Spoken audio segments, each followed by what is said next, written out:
आज रामनवमी है और आज ही ये दिन हम सब के आराध्य श्री राम का जन्म हुआ था। आइए जानते हैं इस पर्व के बारे में। नमस्कार, द हॉप न्यूज में आपका स्वागत है। रामनवमी हिंदू धर्म के प्रमुख त्योहारों में से एक है। ये त्योहार चैत्र मास के शुक्ल पक्ष की नवमी में मनाया जाता है। हिंदू धर्मशास्त्रों के अनुसार इस दिन भगवान श्री राम जी का जन्म हुआ था। भगवान राम को विष्णु का अवतार माना जाता है। धरती पर असुरों का संहार करने के लिए भगवान विष्णु ने त्रेता युग में श्री राम के रूप में मानव अवतार लिया था।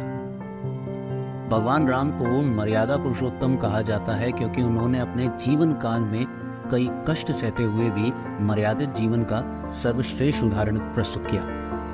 रामनवमी भगवान राम को समर्पित है।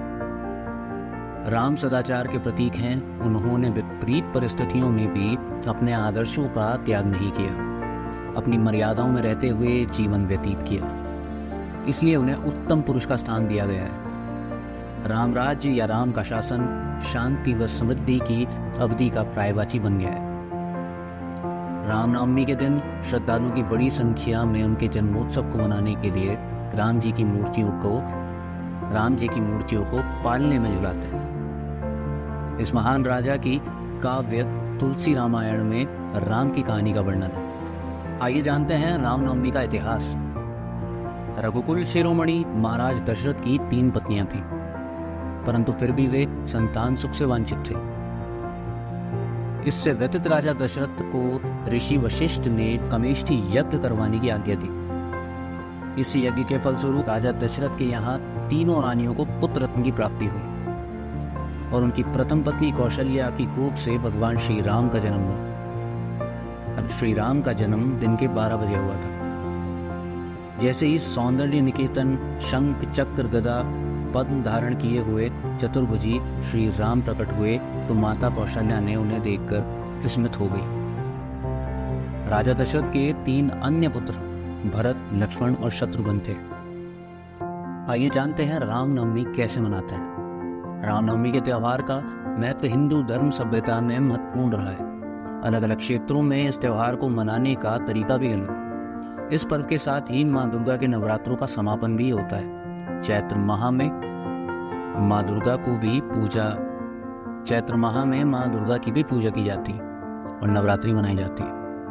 इसी दौरान नवरात्रि के 9वें दिन रामनवमी होती है। हिंदू धर्म में रामनवमी के दिन पूजा की जाती है।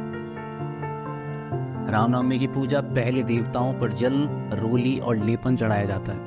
इसके बाद मूर्तियों पर मुट्ठी भर के चावल चढ़ाए जाते हैं। पूजा के बाद आरती की जाती है। रामनवमी का व्रत महिलाओं के द्वारा किया जाता है। इस दिन रामलला के मंदिर आकर्षण का केंद्र होते हैं।